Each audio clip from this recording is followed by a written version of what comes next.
Et bonjour ami Nissart, aujourd'hui je te débriefe le match de Nice contre Nantes. Voilà, donc ce match-là, il fallait un réveil de l'équipe de l'OGC Nice.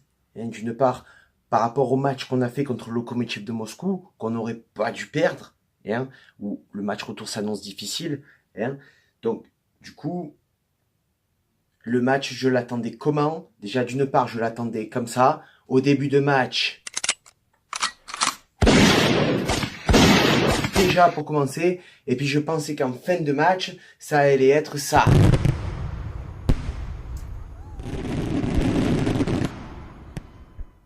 Voilà. Déjà, pour ma part, je voulais que le match il soit comme ça. Tu commences comme ça, tu finis comme ça. Tu vois? Surtout quand on jouait contre les...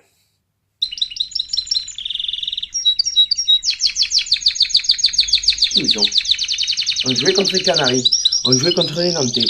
Donc, début de match, plus ou moins, on sent que ça se jauge, tu vois. Les deux équipes se regardent, font une analyse, chacun de leur côté. Et on voit le match que, déjà, Dante qui se prend un KO sur un ballon qui lui arrive dans la tête. Il se prend direct un uppercut et il tombe par terre.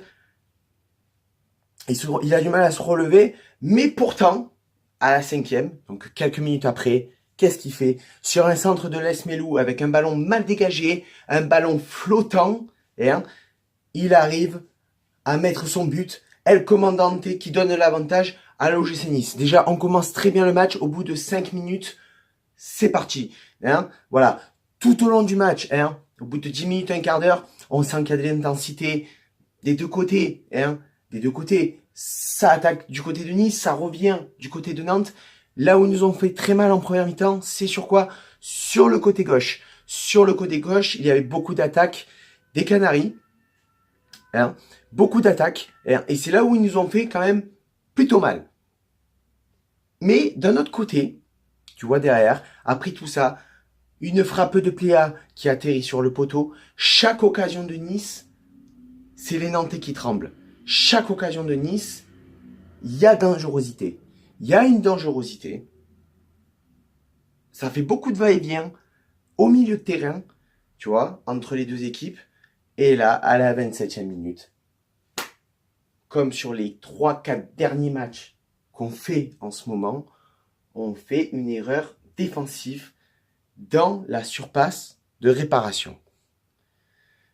Une erreur de burner cette fois-ci, une erreur de jeunesse, une erreur de manque d'expérience, encore une fois, et Salah qui va pas se gêner pour le transformer. Putain de Salah, chaque fois il trouve le moyen de marquer contre Nice. C'est un truc de fou. Et comme en Europa League, comme contre le Lokomotiv, on se fait relancer sur ce putain de penalty. Tu vois qu'il y a quand même, tout au long de la première mi-temps, de la difficulté pour Nice, autant que pour Nantes, et tu sens que vraiment, la clé du match va se faire au milieu de terrain. Elle va se faire au milieu de terrain.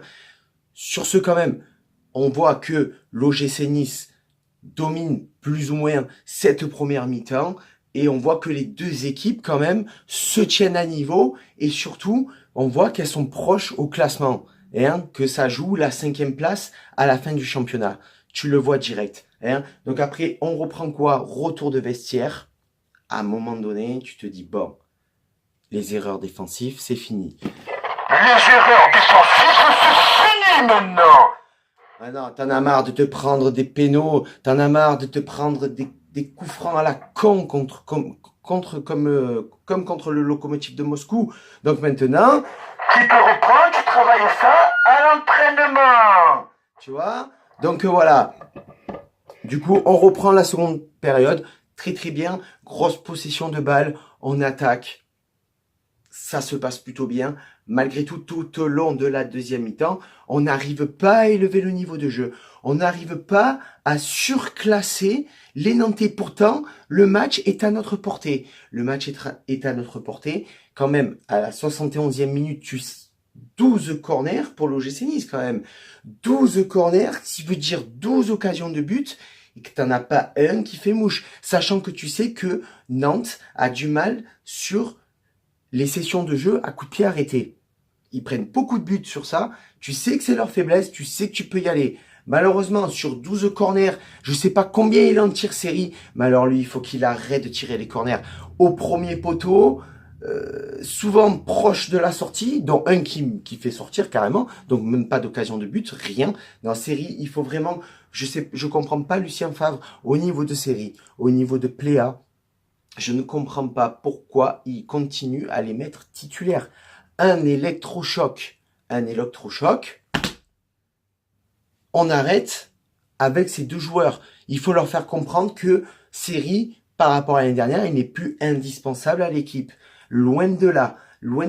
C'est l'ombre de lui-même. Il ne sait plus enchaîner les matchs comme il le faisait l'année dernière.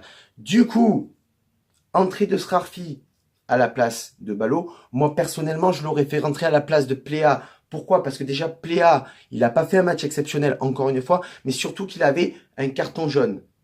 Déjà.